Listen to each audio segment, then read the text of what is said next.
Hey guys, welcome back to our urban homestead. My name is Chelsea. If you're new here, welcome. I'm very glad to have you here. And if you've been here a while, welcome back. Thanks for sticking around. So today I'm going to show you how to dehydrate celery for the upcoming winter months.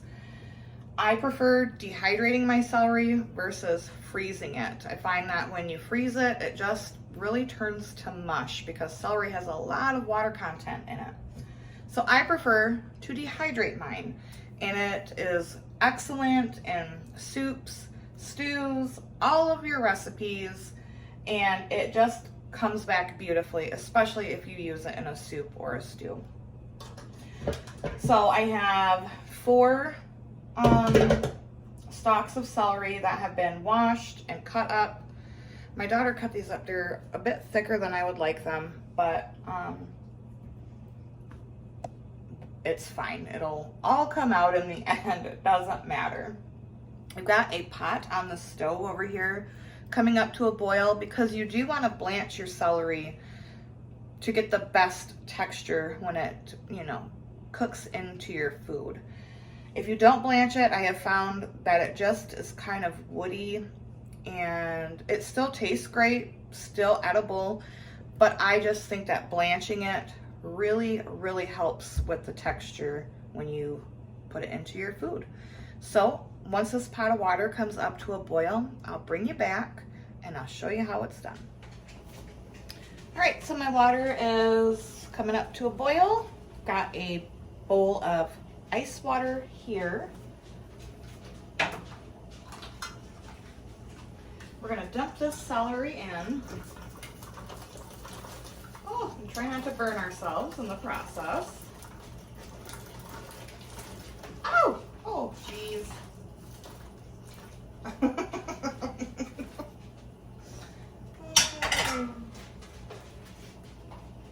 Once this comes back up to a boil, I'm gonna set a timer for 1 minute, but I might take it out after 45 seconds. We'll see. And then once you blanch it, you want to put it into ice water. Let that sit. Sorry about the dogs, guys. Let that sit for a minute, drain it, and then I'll meet you at the dehydrator. All right, we're at the dehydrator.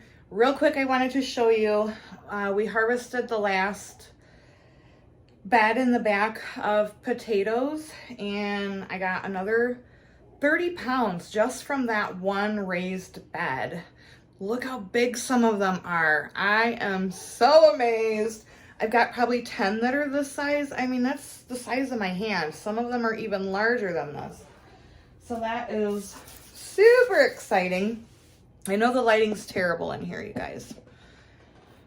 Okay, so I only have 4 of the silicone mats that go on my trays, and I am out of parchment paper. And I have some peppers that I need to dehydrate as well. I'm gonna try using cheesecloth on my rack. And we'll see how that goes. I don't know if the peppers are gonna stick to them or not. So I'll update you with that.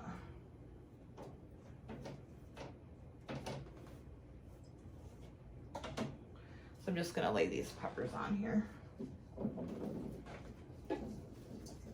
Hopefully this works. I have really been trying to get away from buying paper products that I don't need. You guys know I haven't had paper towel in a long time. And I figured if there's a different alternative for parchment paper, I'm gonna try it because I do use parchment paper in my dehydrator. Okay, so peppers. Once they dry a bit, I'll come and spread them out a little bit more because they'll shrink up. All right. See that beautiful green color?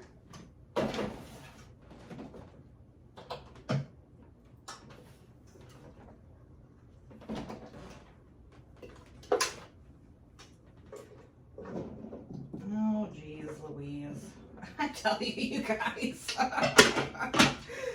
Oh, I should have brought like a cup in here.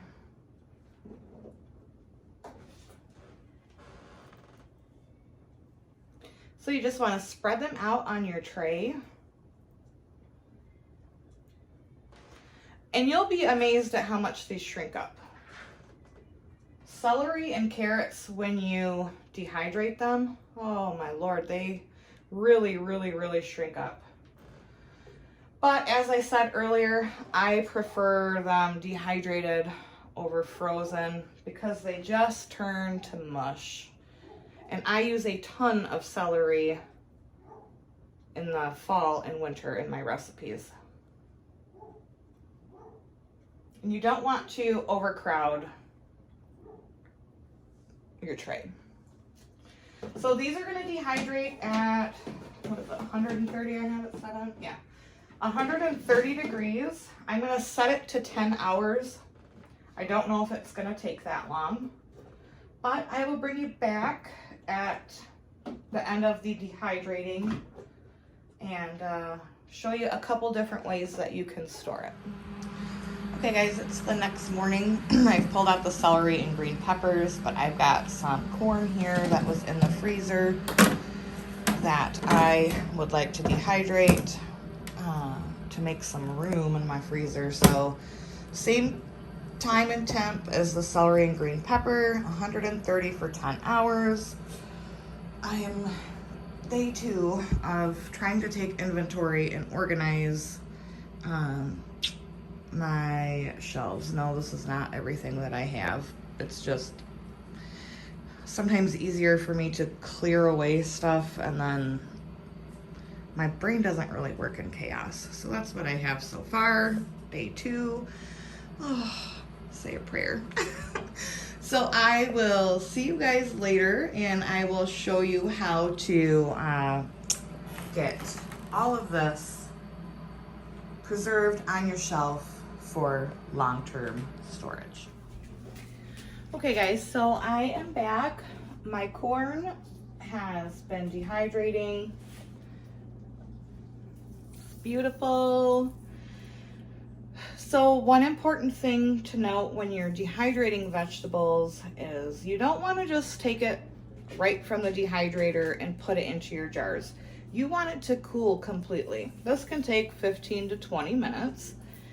You want to do this so you can make sure that it's dry. You don't want to pull it straight from the dehydrator and then go ahead and put it into whatever container you're going to do, because that heat is going to give off moisture, and if your stuff's not dry, it's going to get moldy, and then you're going to ruin all of that hard work that you did. So I'm going to try to seal them, vacuum seal them in these old salsa jars.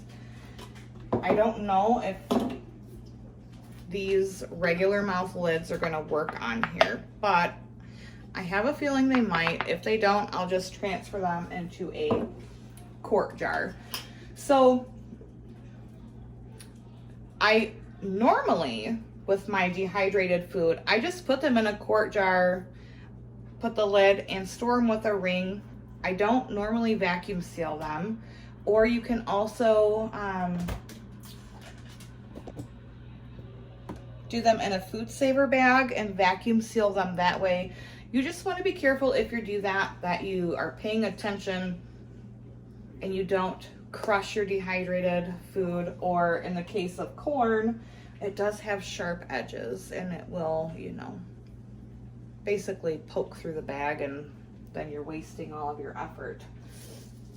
So I am going to try to vacuum seal the jars in this. I was Nessa over at Nessa's Nook. She has a bunch of extra food saver jar sealers, and I've been looking for these for 2 years. They were not available during COVID, and now they're available, but like, I'm broke, y'all.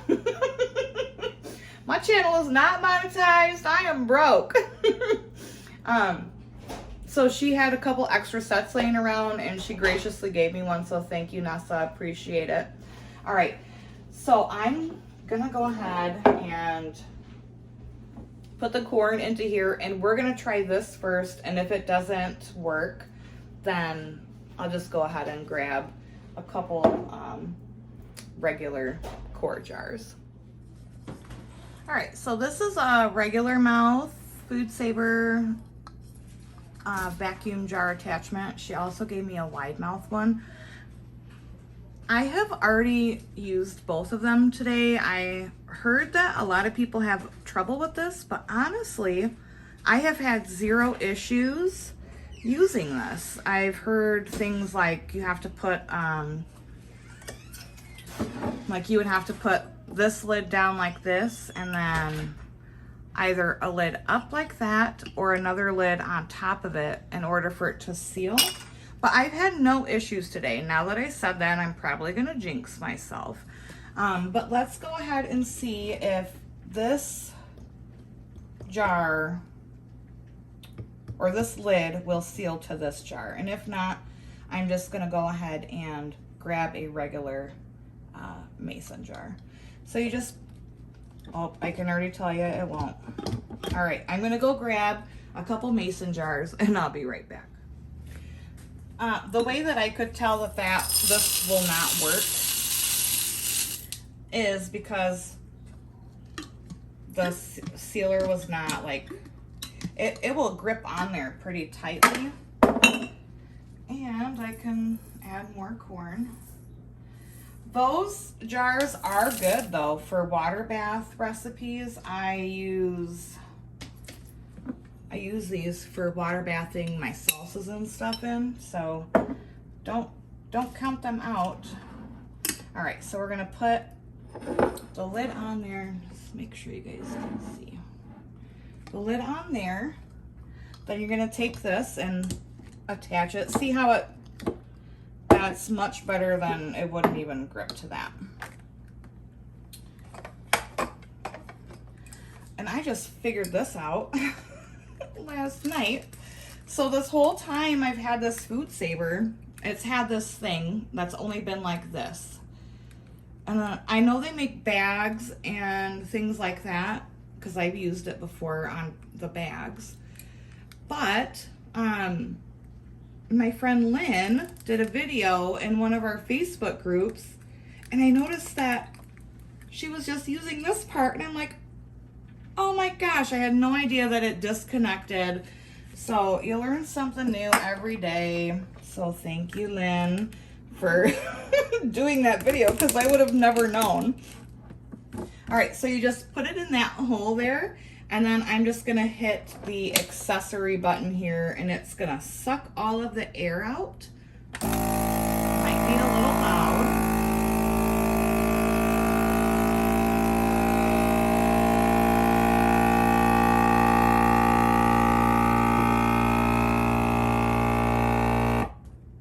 And then I like to do it twice, just to make sure that all the air is out. Then you're going to release this.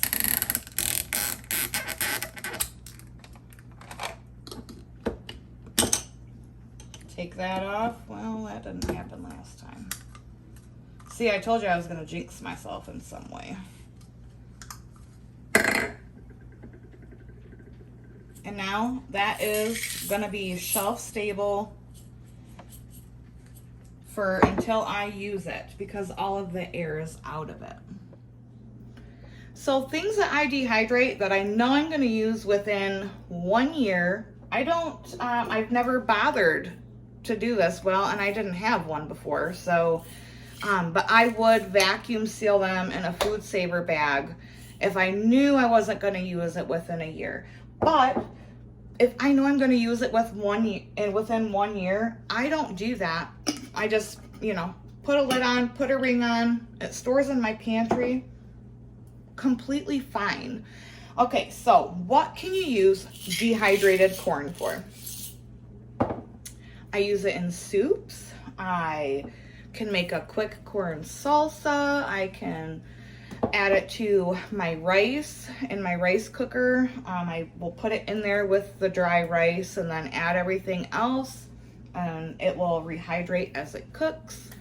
You can rehydrate it and then like put it into your cornbread. Lots of uses. So here's 1 jar of corn, and since it is vacuum sealed, this is going to last much longer than just having it for a year on your shelf. This will probably last, I mean, I don't know, probably, I'm no expert, but I would say 5 years. So, all right, I've got 10 pounds of mushrooms to get in the dehydrator. That's going to be the next dehydrating video. So, pardon me, choking on my saliva there. So I hope this helped you guys like maybe figure out how to start dehydrating some things. A dehydrator is a great tool to have for food preservation. I use my dehydrator just as much as I do my canner. So, and now, I mean, this is super exciting. Like, I can't even. So, I'm gonna get busy on my mushrooms, and then I have 10 pounds of carrots to get in the dehydrator. So, dehydrate those things, get them in your jars without vacuum sealing up to 1 year. Vacuum seal or food saver bag. It will seriously last you very, very long. I don't have a freeze dryer. Gonna take my broke butt a long time to save for one. So until next time, guys, make sure you give this video a like, drop me a comment. Do you have a dehydrator? Are you curious about dehydrating? And until next time, abundance and blessings to you. Bye-bye.